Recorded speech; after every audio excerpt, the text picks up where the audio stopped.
नमस्कार, स्वागत है आप सभी का। मैं हूं आपके साथ कुमार कुणाल धीरज और आप देख रहे हैं लोकतंत्र। लोकतंत्र में आज बात करेंगे राहुल गांधी के मिशन बिहार की। बिहार विधानसभा चुनाव से करीब 3 महीने पहले लोकसभा में विपक्ष के नेता राहुल गांधी सासाराम से वोटर अधिकार यात्रा पर निकले। मंच पर तेजस्वी यादव के साथ लालू यादव भी पहुंचे दिखे, सहयोगी दलों के नेता भी, और सभी अपने अपने तरीके से चुनाव आयोग पर बिहार में एसआईआर के माध्यम से वोट चोरी का मुद्दा उठाकर हल्ला बोल रहे हैं। वहीं मुख्य चुनाव आयुक्त यानी सीसी ज्ञानेश कुमार ने कांग्रेस सांसद राहुल गांधी पर निशाना साधते हुए बड़ा बयान दिया है। उन्होंने राहुल गांधी का नाम लिए बगैर कहा कि उन्होंने चुनाव आयोग और मतदाता सूची को लेकर जो आरोप लगाए हैं वह निराधार और झूठे हैं। अगर उनके पास अपने दावे का सबूत है तो उन्हें 7 दिन के भीतर शपथ पत्र देना होगा, अन्यथा उन्हें पूरे देश से माफी मांगनी होगी। दरअसल राहुल गांधी ने बार बार चुनाव आयोग पर मतदान के आंकड़ों में हेराफेरी का आरोप लगाया और कहा है कि महाराष्ट्र और हरियाणा में विधानसभा और कर्नाटक में लोकसभा चुनाव में बीजेपी को जिताने के लिए वोट चोरी हुई थी। वहीं बिहार में वोटर अधिकार यात्रा से यह अटकलें तेज हो गई हैं कि एनडीए की तरह अब महागठबंधन में भी लीडरशिप की जंग छिड़ सकती है। बिहार हमेशा से राष्ट्रीय राजनीति का केंद्र रहा है। यहां अब राहुल गांधी और तेजस्वी यादव के बीच बड़े भाई की भूमिका तय करने का मैदान बनता दिख रहा है। दरअसल कांग्रेस अध्यक्ष मल्लिकार्जुन खड़गे ने सासाराम में वोटर अधिकार यात्रा के दौरान एक ऐसी बात कही जिसने सबका ध्यान अपनी तरफ खींचा। उन्होंने साफ कहा कि राहुल बिहार में रक्षक बनकर आए हैं, तेजस्वी उनका साथ दे रहे हैं। एनडीए में नीतीश कुमार, चिराग पासवान और दूसरे सहयोगी दलों के बीच सीट शेयरिंग और लीडरशिप की जंग जग जाहिर है। हालांकि अब यह स्थिति महागठबंधन में नजर आ रही है या आ सकती है, यह बड़ा सवाल है। बिहार में आरजेडी का आधार मजबूत है, जहां तेजस्वी यादव युवा चेहरे के रूप में उभरे हैं। कांग्रेस राहुल गांधी की ब्रांडिंग के जरिए अपनी जमीन तलाश रही है। 2020 के विधानसभा चुनाव में आरजेडी सबसे बड़ी पार्टी बनी थी। तेजस्वी ने खुद को नीतीश कुमार के विकल्प के रूप में पेश किया था। पिछले कई चुनावों से यहां कांग्रेस का प्रदर्शन कमजोर रहा है, लेकिन राहुल गांधी की भारत जोड़ो और अब वोटर अधिकार यात्राएं कांग्रेस को राष्ट्रीय स्तर पर मजबूत करने की कोशिश है। इस यात्रा में तेजस्वी भी उनका साथ दे रहे हैं, लेकिन इससे बड़े भाई की बहस छिड़ गई है। आज हम राहुल के चुनाव आयोग के हमले की सियासत को समझेंगे, यह भी समझेंगे कि इसका फायदा कांग्रेस को बिहार में कितना होगा। आरजेडी के पक्ष को भी समझेंगे और सत्ताधारी दल क्या रणनीति बना रही है ये भी जानेंगे। इलेक्शन कमीशन ने मुझसे एफिडेविट मांगा और किसी से एफिडेविट नहीं मांगा। कुछ दिन पहले बीजेपी के लोग प्रेस कॉन्फ्रेंस करते हैं, उनसे कोई एफिडेविट नहीं मांगा, मुझसे एफिडेविट मांगा। कहते हैं कि आप एफिडेविट दो कि आपने जो हमें कहा, आपने जो डेटा रखा है वो सही है। उन्हीं का डेटा है, उन्हीं के आंकड़े हैं, मुझसे एफिडेविट मांग रहे हैं। हमने उनसे सीसीटीवी जो वीडियोग्राफी है वो मांगी, मना कर दी। भाइयों और बहनों, मैं आपको इस स्टेज से कह रहा हूं कि पूरे हिंदुस्तान में विधानसभा के चुनाव, लोकसभा के चुनाव चोरी किए जा रहे हैं और इनकी आखिरी साजिश यह है कि बिहार में एसआईआर करके नए वोटरों को जोड़कर, वोटरों को काटकर ये बिहार का चुनाव चोरी करें। और मैं और हम सब स्टेट से आपको कहने आए हैं कि हम इन्हें ये चुनाव चोरी नहीं करने देंगे। और पूरे हिंदुस्तान में कांग्रेस पार्टी, इंडिया गठबंधन जाति जनगणना करवाएगी। 50% की दीवार हम तोड़ेंगे और ये जो वोट चोरी ये कर रहे हैं, आप देखना, हम वोट चोरी रुकवाएंगे। और एसआईआर की जो सच्चाई है, जो बिहार के गरीब जनता से वोट चोरी की जा रही है, हम पूरे देश को दिखाने जा रहे हैं। आप लोगों का साथ बना रहे और इन बेईमानों को गद्दी से उतार के हम लोगों को दम लेना है। एक नया बिहार बनाना है जो अव्वल राज्यों में हो।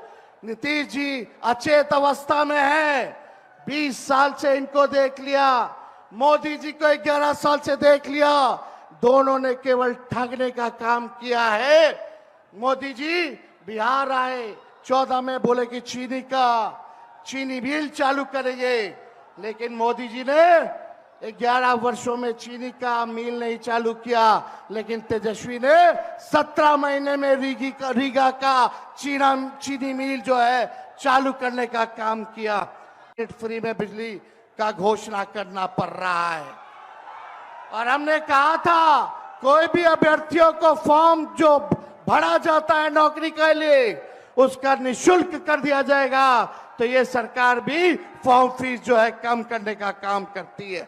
इसलिए इस सरकार से आप लोगों को, इस सरकार को खार को फेंकना है, इस सरकार से बदला लेना है और एक नई सरकार आप लोग बनाना है। बातों को आपने सुन लिया, अब इन बातों का मतलब क्या है इसको हम समझने की कोशिश करेंगे। चर्चा की सीधे शुरुआत करते हैं। सभी खास मेहमान हमारे साथ जुड़ चुके हैं। भारतीय जनता पार्टी की तरफ से बतौर प्रवक्ता भूपेंद्र यादव साहब हमारे साथ जुड़ चुके हैं। कांग्रेस पार्टी की तरफ से बतौर प्रवक्ता राज छविराज साहब हमारे साथ जुड़ चुके हैं। जनता दल यूनाइटेड की तरफ से बतौर प्रवक्ता किशोर कुणाल साहब हमारे साथ जुड़ चुके हैं। राष्ट्रीय जनता दल की तरफ से बतौर प्रवक्ता शान परवेज साहब भी हमारे साथ जुड़ चुके हैं। आप सभी खास मेहमान का स्वागत है। शुरुआत परवेज साहब आपके साथ करते हैं, क्योंकि सबसे बड़ी पार्टी बनकर पिछले बार आप उभरे थे, लेकिन फिर भी उस माइलस्टोन को नहीं पा पाए थे जिसमें आप सरकार बना सके। ऐसे में इस बार राहुल गांधी भी हुंकार भर रहे हैं, तेजस्वी भी हुंकार भर रहे हैं, कटघरे में चुनाव आयोग है, निशाना बीजेपी पर है, पार किशोर पाइएगा। क्या कौन सी स्ट्रैटेजी है और यह यात्रा के परिणाम कितनी दूर तक जाएंगे? परवेज साहब। देखिए कुणाल जी, इसमें तो कोई शक नहीं है कि चुनाव आयोग भारतीय जनता पार्टी और सत्तारूढ़ दल का एक प्रकोष्ठ बनकर काम कर रहा है या कई मामलों में सहयोगी दल बनकर काम कर रहा है। जिस प्रकार से कल मुफ्त चुनाव आयोग ज्ञानेश जी ने बयान दिया और प्रेस कॉन्फ्रेंस करा और प्रेस कॉन्फ्रेंस करके और जिन शब्दों का प्रयोग कर रहे हैं, जिस एग्रेशन के साथ वो बात कर रहे हैं, उनको ऐसा लग रहा है कि वो विपक्ष के नेता को सत्ता पक्ष के मंत्रिमंडल में बैठे हैं और वो विपक्ष के नेता को जवाब दे रहे हैं। तो अगर इस प्रकार की चीजें होगी तो हम लोग बहुत चिंतित नहीं है। और बिहार है, ये बिहार लोकतंत्र की जननी है और बिहार में लोकतंत्र को दुनिया को सिखाया है लोकतंत्र का मतलब क्या होता है। तो बिहार और बिहारी अपने लोकतंत्र की रक्षा करने के लिए सड़क पर उतरेगा और अपने मताधिकार से इन वोट के लुटेरों को और जो लोकतंत्र के हत्यारों को ये कड़ी जवाब मिलेगी यहाँ पर। और हम लोग कहीं चिंतित नहीं हैं। हम लोगों ने ये कह दिया कि चुनाव आयोग से अभी तक हम लोग पूछ रहे थे कि आप स्पष्टीकरण दें कि क्या आप भारतीय जनता पार्टी के सहयोगी दल के रूप में चुनाव कराने जा रहे हैं या आप एक निष्पक्ष संगठन बन के चुनाव कराने जा रहे हैं। मगर उन्होंने कल के प्रेस कॉन्फ्रेंस के बाद यह स्पष्ट कर दिया कि चुनाव आयोग भारतीय जनता पार्टी और सत्तारूढ़ दल के एक सहयोगी दल के रूप में चुनाव में उतरने जा रही है। तो यह पर्दा जब क्लियर हो गया तो बिहार की जनता और हम सभी लोग बहुत खुश हैं आज कि कम से कम पर्दे के पीछे से जो वार हो रहा था वो मुखौटा हम लोगों ने उतार देने का काम किया है। और अब क्या लगता है आपको कि भारतीय जनता पार्टी और सत्तारूढ़ दल और नीतीश कुमार की डूबती साख को ये चुनाव आयोग बचा लेगी? ये जो एंटी इनकम्बेंसी है, अभी हमारे नेता माननीय तेजस्वी यादव जी ने स्पष्ट कहा कि जो फॉर्म भरने वाले अभ्यर्थी हैं जिनको सरकार नौकरी की जगह पर डंडे मारती है और अनेक अवसर अनेक मौके दिखे ऐसे जहां पर सरकार जब नौकरी नहीं दे सकती, छात्र सड़क पर आ रहे हैं, पर्चा लीक हो रहा और आंदोलन कर रहे हैं, आपने लाठियों से पीटा बच्चों को, आपने अभ्यर्थियों को लाठियों से मारा, दौड़ा कर मारा, बुरी तरह से मारा, जेलों में ठूसा गया। और जिन लोगों ने नेतृत्व का कमान संभाला उनका करियर बर्बाद कर दिया गया केस पे केस ठोक कर, फर्जी मुकदमे ठोक कर। जिन्होंने लीडरशिप स्टूडेंट्स का, छात्रों का किया, उन लोगों का इस सरकार ने करियर बर्बाद कर दिया। अब आप समझ लीजिए कि उसी कड़ी में दूसरी तरफ नेता प्रतिपक्ष यह ऐलान कर रहे हैं कि मैं अपनी सरकार में अभ्यर्थियों को फॉर्म भरने तक का पैसा नहीं लगने दूंगा, इसकी गारंटी महागठबंधन ले रही है आज। ठीक। जो कह रहे हैं कि जो 1000, 1500, 1200 और 1800 और 2-2 हजार रुपया फॉर्म भरने में जो लगते हैं बच्चों के, वो आज नहीं लगेंगे, अब नहीं लगेंगे। और अब बच्चों को, अभ्यर्थियों को लाठी नहीं खाना पड़ेगा। तो जो ये जो वातावरण है, सरकार विरोधी वातावरण है पूरे बिहार के अंदर, ना इसमें भ्रष्टाचार कंट्रोल हो पा रहा है, ना अपराध कंट्रोल हो पा रहा है। कारण क्योंकि मुख्यमंत्री अचेत अवस्था में चले गए। मुख्यमंत्री जी को स्वयं ज्ञान नहीं है कि एक महीने में 70 मर्डर होता है और पटना के पॉश एरिया में मर्डर होता है। नेता प्रतिपक्ष के घर के बाहर गोलियां चल जाती है, अस्पताल के अंदर घुसकर हत्या कर दी जाती है, खेमका जी को गांधी मैदान में मार दिया जाता है। तो इन सारी चीजों की जानकारी अब मुख्यमंत्री जी के पास नहीं है, और ना मुख्यमंत्री जी सरकार चला पा रहे। दूसरी बात आप सुन लीजिए कि इन्हीं चीजों को बचाने के लिए, इन्हीं भय से बचने के लिए, इन्हीं डर के प्रकोप से भारतीय जनता पार्टी और सत्तारूढ़ दलों ने चुनाव आयोग का सहारा लिया और उन्होंने चुनाव आयोग से गठबंधन करने का निर्णय बना लिया। तो चुनाव आयोग से गठबंधन करने के बाद क्या चुनाव को जीता जा सकता है? और चुनाव को जो आज गला घोटने का, आप एक बात बहुत सीरियस बात मैं आपसे कर रहा हूं आपके चैनल पे, कि अगर देश के अंदर लोकतंत्र, ये लोकतांत्रिक प्रक्रिया है चुनाव होना, लोकतांत्रिक प्रक्रिया के सबसे मूल्यों में ये एक शामिल है कि चुनाव हो और चुनाव निष्पक्ष तरीके से हो। ये लोकतंत्र के सेहत के लिए सबसे जरूरी कड़ी है। और अगर चुनाव निष्पक्ष नहीं होने लगेगा, चुनाव आयोग का साठगांठ सत्तारूढ़ दलों के साथ हो जाएगा, तो आप समझ लीजिए कि कहीं न कहीं देश के अंदर लोकतंत्र का गला घोटने का प्रयास किया जा रहा है। अगर मगर कहीं तो ये सब डगर है। ठीक है, मैं समझ गया आपकी बात। यादव साहब बहुत इत्मीनान से, ठीक है सर, ठीक है, यादव साहब बहुत इत्मीनान से सुन रहे हैं। कटघरे में खाली चुनाव आयोग नहीं है, निशाना आप पर भी है। कह रहे हैं कि आप ही के शाह में चुनाव आयोग ये सब हरकत कर रहा है। अब मूल बात ये है कि यदि ऐसा हो रहा है तो फिर चुनाव के मायने क्या होंगे, और यदि ऐसा नहीं हो रहा है तो फिर ये क्या हो रहा है? यादव साहब, ऐसा है, मैं बता दूं आपको कि वोट अधिकार यात्रा ये सासाराम की धरती से ये लोग नहीं निकाल रहे हैं। ये लोग देश का जो हमारा एलओपी है, मैं आपको कुणाल जी बता दूं, देश का एलओपी आदरणीय राहुल गांधी जी और हमारे बिहार का एलओपी माननीय तेजस्वी जी, ये दोनों बौराहा है भाई। ये लोग को बौराहपन से पूरा बिहार जो है ना एकदम जग जाहिर हो गया। जिस प्रकार के शब्दों का प्रयोग करते हैं, आप पढ़े लिखे आदमी हैं, कम से कम भाषा अच्छा बोलिए। ये इस तरह की भाषा करने में आप बात ऐसा करते हैं ना कि आपत्ति हो जाएगी। आप ऐसे आप गाली गलौज पे उतर जाए, आप बोलने लगे। नहीं, नेता सम्मान होता है। अच्छा ठीक है सर, प्लीज मेरी रिक्वेस्ट है सबसे, प्लीज थोड़ा डेकोरम में। ठीक, बोलिए यादव शब्द का प्रयोग मैं आपके लिए करने लगूँ ना अगले 2 मिनट के बाद, मेरी बात को सुनिए ना। नहीं ठीक है, अगर ये बौड़ाहा शब्द से, अगर आप बौड़ाहा आप सब कह रहे हैं तो ये आपसे, आपको इस सबसे आपत्ति नहीं होनी चाहिए। मैं अभी आपके लिए प्रयोग करूंगा, होगा बोलिएगा। ठीक है, मेरा रिक्वेस्ट है करूंगा आपको। यादव साहब छोड़िए ना, शब्दों के मकड़जाल में पूरा मुद्दा निकल जाएगा, बात रखिए। सुनिए, ऐसा है, ये लोग जो है ना, इनकी बुर्बकई से पूरा बिहार त्राहिमाम है। ये लोग स्वयं में बेरोजगार है कुणाल जी। ये लोग अपना रोजगार ढूंढने के लिए बिहार यात्रा पर निकले हैं।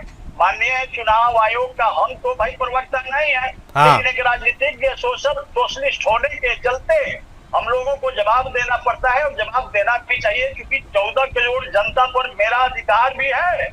ऐसा नहीं है कि इनका कोई जो है ना विकास पर, जनता पर इनका कॉपीराइट है विपक्षी के लोगों को। तो ऐसा नहीं है। ये लोग झूठ मूठ के आकाश को सिर पर उठा करके कुणाल साहब बिहार की आम आवाम गरीब जनता को दिग्भ्रमित करने का प्रयास कर रहे हैं। इनके पास में कोई मुद्दा नाम का चीज नहीं है। बिहार के अंदर इस तरह से शांति से बिहार विकसित बिहार की ओर बढ़ रहा है। इन लोगों को लगा कि अरे भाई अब तो बिहार में मुद्दा ही नहीं है, ये लोग फुटही नाव लेके पूरा जो है बिहार के अंदर में घूम रहा है। भाई के भात में बजरिया के पूरी आपके अपने लिए है कि दीजिएगा किसी को। ये झूठ मूठ के जो है ना गुफा जो छोड़ते चल रहे हैं बिहार में राहुल गांधी जी और हमारे माननीय तेजस्वी जी, इनकी बातों में बिहार की जनता नहीं आने जा रही है, न तो बिहार के विद्यार्थी, न तो लेकिन ठीक है यादव साहब, आपके हिसाब से सिगुफा छोड़ रहा है, लेकिन मेरा सवाल किशोर कुणाल साहब आपके पास है, फिर छविराज साहब के पास हम जाएंगे किशोर साहब यह बताइए, जिस ओर इशारा कर रहे हैं यादव साहब, क्या यह सिर्फ शिगुफा है? क्योंकि जो प्रेस कॉन्फ्रेंस राहुल गांधी ने किया था उसी वक्त से यह आग लगी है, उन्होंने कई सबूत दिए थे। ऐसे में अब चुनाव आयोग उनसे हलफनामा ले या उन सबूतों को कंसिडर करके, क्योंकि वो तो जगजाहिर था, उसके ऊपर कार्रवाई करे, जांच करे। इसमें कोई हमें लिख के देगा तब हम काम करेंगे, इसका क्या आशा है? और बिहार में क्या आपको लग रहा है ये फेनोमिना चलेगा? किशोर साहब देखिए, ऐसा है कि हमारे जो नेता प्रतिपक्ष हैं, राहुल गांधी जी, चाहे प्रदेश के नेता प्रतिपक्ष हो या प्रदेश के नेता प्रतिपक्ष हो, तेजस्वी यादव जी, इन लोगों के पास गंभीरता का भारी अभाव है। अच्छा, मैं कुछ घटनाएं याद दिलाना चाहता हूँ। यही बिहार की धरती है, सही कहा शांत प्रवेश जी ने कि बिहार लोकतंत्र की जननी है। बिहार से लोकतंत्र का पाठ पढ़ाया गया। तो मैं बिहार की धरती पे 22 मई 2005 को एक अभूतपूर्व घटना हुई थी। मैं उस घटना का उद्धृत करना चाहता हूँ, शायद मतदाता के अधिकार का बेहतर विवेचना इसी से हो पाएगा। बोलिए। और उस समय फरवरी 2005 में चुनाव हुआ था और चुनाव में विधायकों का चयन हुआ और चयन के बाद दुर्भाग्य ये रहा कि 22 मई 2005 और 23 मई 2005 की मध्यरात्रि में तत्कालीन 100% सरकार, यूपीए सरकार ने बिल्कुल ही अवैध तरीके से, जबकि 23 मई को नीतीश कुमार की सरकार बनाने का दावा पेश करने वाले थे, और रात के अंधेरे में इन्होंने न सिर्फ कैबिनेट के माध्यम से सरकार को गिराने का प्रयास किया, बल्कि विधानसभा को, विदेश में बैठे हुए थे हमारे राष्ट्रपति महोदय डॉक्टर APJ अब्दुल कलाम साहब, और उनसे जबरन साइन कराकर बिहार एक ऐसा प्रदेश बना पूरे देश में जहां विधायक तो चुने गए लेकिन उन्होंने विधानसभा की सदस्यता नहीं ली और उन्हें बैरंग फिर से वापस चुनाव में जाना पड़ा। बाद के दिनों में सुप्रीम कोर्ट ने भी इस घटना की चर्चा की और सुप्रीम कोर्ट ने इसे दुर्भाग्यपूर्ण कहा और तत्कालीन राज्यपाल के रोल को, तत्कालीन राज्यपाल के रिपोर्ट्स को सिरे से खारिज किया। ये वही लोग हैं, यही लालू प्रसाद यादव जी हैं जो उसमें किंग मेकर हुआ करते थे, और यही तेजस्वी यादव, राहुल गांधी जी हैं जिनके लीडरशिप में, जिनकी पार्टी के लीडरशिप में सरकार चल रही थी। तो आखिर ये लोग वोटर अधिकार यात्रा नहीं, उन्हें मतदाता अधिकार यात्रा नहीं, बल्कि मतदाता माफी यात्रा निकालना चाहिए और बिहार की जनता को बताना चाहिए कि वोटर के अधिकार का अपहरण करना यूपीए का कल्चर रहा है, सपोषण का कल्चर रहा है, कांग्रेस का कल्चर रहा है, आरजेडी का कल्चर रहा है। जहाँ तक बिहार की बात है, बिहार में हम लोग मुद्दा आधारित चुनाव लड़ना चाहते हैं, बिहार में हम लोग विकास के मुद्दे पे चुनाव लड़ना चाहते हैं, और हम लोग चाहते हैं कि हमने जो लोक परक घोषणाएं की है, हमने जो लोक परक इम्प्लीमेंटेशन किया है अलग अलग योजनाओं का, उन योजनाओं का चर्चा हो, विपक्ष उन योजनाओं में कमी निकाले, हमारे दल को खुशी होगी, हमारे गठबंधन को खुशी होगी, उसका हम जवाब नहीं। लेकिन ये लोग एक आभासी मुद्दे के सहारे हैं। किशोर साहब, योजना तो बाद में आएगी, पहले चुनाव को ही अब कटघरे में खड़ा कर दिया गया है, यही तो अपने आप में सबसे बड़ा सवाल है। राज छविराज साहब सुन रहे हैं, आप भी आते हैं सर आपके पास। छविराज साहब, अब आप चूंकि कांग्रेस से हैं तो मेरा सबसे प्रमुख सवाल यही है, दो नेता उभर रहे हैं, तेजस्वी यादव और अब राहुल गांधी भी हुंकार भर रहे हैं। वैसे तो बड़े राहुल गांधी हैं उम्र के लिहाज से, लेकिन बिहार में बड़े भाई का ताज किसके सिर पर सजेगा, ये भी बता दीजिए। देखिए कुणाल साहब, ऐसा है कि अभी तब से इन लोगों की बातों को मैं सुन रहा था कि माफीनामा है तो ये है वो है। मुद्दा है कि इनको बहुत इतिहास की बातों को करने में मजा आता है। नेहरू जी के नाम को बिना लिए तो इनका खाना भी नहीं पचना है। तो मैं एक बात बड़ा स्पष्ट कर दूं कि रह गई बात कि जिस वक्त प्रधानमंत्री ने ओथ लिया उसके 1 महीने के बाद उन्होंने समस्त एमपीओ को, मेंबर ऑफ पार्लियामेंट को, एक गांव था वो गोद दिया था, इन्होंने माँ बनाया था सभी लाडलों को। तो मुद्दा है कि वहां से लेकर अभी तक भारत की जनता पूर्णतः छली जा रही है और उस छलावे से उठने के लिए, ठीक है, यह जो यात्रा है, इस यात्रा में अगर आप, जो मैं यात्रा के क्रम में हूं अभी फिलहाल, इसीलिए पुनः पे हूं, इस यात्रा में जो आम लोगों की वेदना है, जो कष्ट है, जो कठिनाई है और जो ठगे गए हैं, वो ठगा हुआ वोटर चिल्ला रहा है, हुंकार भर रहा है। यह हुंकार सिर्फ तेजस्वी जी या राहुल जी का नहीं है, यह हुंकार आम जनता की है, जिसे कि लगातार 10 सालों से चला जा रहा है और चलते चलते झूठ से इनकी सीमा बढ़ के यहाँ आ गई कि अब यह चोरी तक करने लग गए हैं। तो इस चोरी को बर्दाश्त नहीं करेगा भारत की जनता और इस चोरी के खिलाफ यह आवाज उठा है। रह गई बात कि इन सीटों पर, तो मैं बता दूं कि बोलने में भी बड़ा आश्चर्य लगता है कैसे बोलते हैं लोग। सबसे कम सीट ला करके सत्ता पे है। दूसरी बात है तेजस्वी के पास आज भी, तेजस्वी जी के पास आज भी सबसे ज्यादा सीट है, और उसके बाद भी तेजस्वी कभी इस बात के लिए जितनी नम्रता से और जितनी इत्मीनान से भारत की जनता और बिहार के लोगों से मिलते हुए उनकी बातों को सुन रहे हैं राहुल जी के साथ, आप यकीन माने कि इस यात्रा का जो दृश्य मैं अभी सामने देख रहा हूं, वो दृश्य यह बतला रहा है कि भारत तथा बिहार की जनता पूर्णतः ठगी गई है भारतीय जनता पार्टी और उनके सहयोगी डबल इंजन की सरकार माननीय नीतीश कुमार से। तो जहां तक बात रह गई नीतीश कुमार की और नरेंद्र दामोदर दास मोदी जी की, तो इन दोनों को भारत की जनता ने भरपूर प्रेम दिया है, भरपूर सहयोग दिया है, लेकिन भारत की जनता का हकों और अधिकारों का हनन जो है इन लोगों ने लगातार किया है, जो कि आम जनता का शिकायत है। और आम जनता, अब रह गई बात सीट पर आते हैं, तो सीट में सबसे ज्यादा तेजस्वी जी के पास कल भी सदस्य थे विधानसभा में। और देखिए बेलजता यहाँ आती है कि क्या सरकार और क्या सत्ता की मलाई चाटने की आदत सी लगी हुई है कि सबसे कम होने के बावजूद आला बदल बदल के सरकार और सत्ता पे काबिज रहना। तो ये जो एकाधिकार आपने बना दिया है, इस एकाधिकार को बिहार की जनता पूर्णतः ध्वस्त करने जा रही है और इस चोरी के खिलाफ बिगुल फूंक चुकी है बिहार की जनता। जी ठीक है।